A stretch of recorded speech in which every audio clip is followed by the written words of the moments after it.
Welcome back to another video. Gabby and Spence here with Core 4x4. We are on our second episode of this series of installing all of our crawl series on this JL Wrangler here. In case you guys missed it, in the first video we installed upper and lower front control arms, installed springs, and prepared the track bar by doing a little bit of custom mod jobs to the front axle. For today's video, we're just going to be removing the wheels, upper and lower control arms, track bar, disconnecting our rear shocks, and taking off our track bar, and then installing all of our new parts.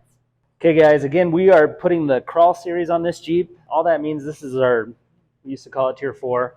Just means there's Johnny joints at both ends. It's also made with a thicker tubing, so this is a 5/16 wall tube, upper and lower, and on the track bar. So if you manage to bend or break one of these, you're probably in a lot more trouble than just a broken control arm. Yeah, so we're gonna put the adjusting end to the body on all the arms.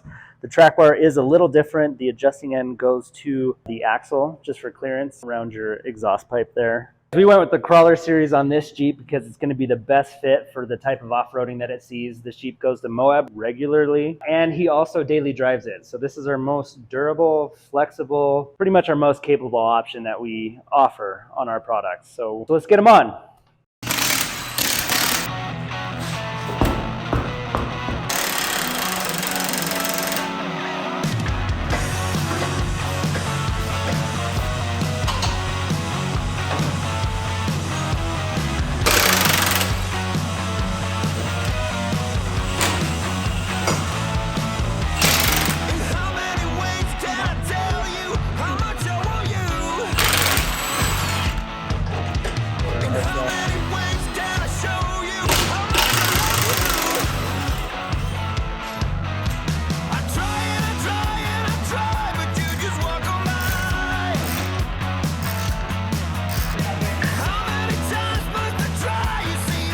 Perfect, so Spence is getting that last control arm out. As you can see, we disconnected the e-brake, a couple sensors, a breather tube, and we're going to be dropping the axle. Now, if you're doing just arms, you don't need to do all of that. We are just disconnecting everything so that we can get our new springs in because they are taller than the ones currently on this Jeep.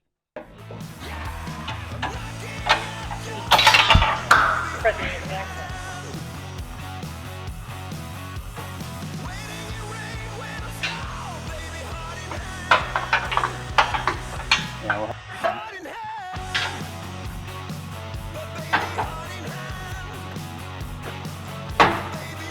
All right, guys, we just pulled everything off, so we're getting ready to put in the new control arms. First thing we need to do is set our lengths. A good starting length for the rear end at 3.5 inches on a 4-door is 20 inches eye to eye on the lowers, and then we're going to start with 17.5 inches eye to eye on the uppers. We're going to probably go a little longer just because we like the stretch look a little bit. So I'm going to start at 20.25 and 18 inches. And as always, you can purchase the hardware kit that comes with these arms. It's grade A. It is an upgrade over factory. You can use factory when you install, and you will be going with factory specs if you do that. But everything on the rear today is 125 foot-pounds with our hardware. Yeah, just remember when you're setting your adjustable arms, you need to make sure your joints are parallel. Like this one on this side is cocked that way. We're going to line it up with the other one.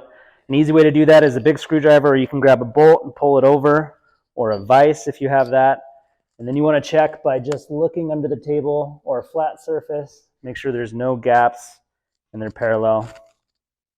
And then you can pull your measurements. It's probably right there. Oh, that's 20. We're going longer. All right, now that we got them all measured up and adjusted, we're going to get them installed.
So as you can see, we have the control arms, shocks back in place, the track bar. We also wanted to mention that we are installing new end links. These are the Crawl series, so they have Johnny joints on both sides. They're going to allow for more flexibility and obviously a lot more durable than the ones that were previously on this Wrangler. And then after that, we're going to go ahead and be torquing everything down to spec. And for the torque specs for everything, for the end links will be 65 foot-pounds, and for everything else will be 125 foot-pounds. And the jam nuts will be, for the uppers, 200 foot-pounds, and the bottom will be 250 foot-pounds. Zerks facing the rear.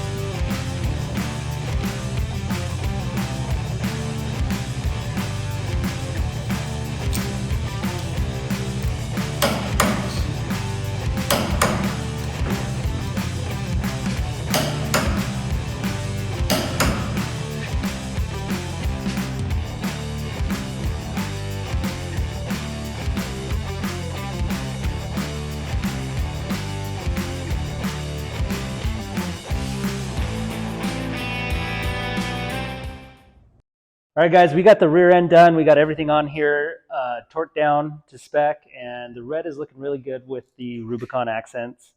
We might have to make some minor tweaks to the rear track bar, but we're not going to know what those are until we put it on the ground and have the wheels on. We'll be doing that in the next video. We will be finishing up the front, putting the steering on, doing some adjustments to the front track bar, and kind of getting it all ready for alignment. Get it as close as we can so your alignment guy can really get it dialed in. So yeah, thanks for watching. Like, comment, subscribe, and we'll catch you in the next one.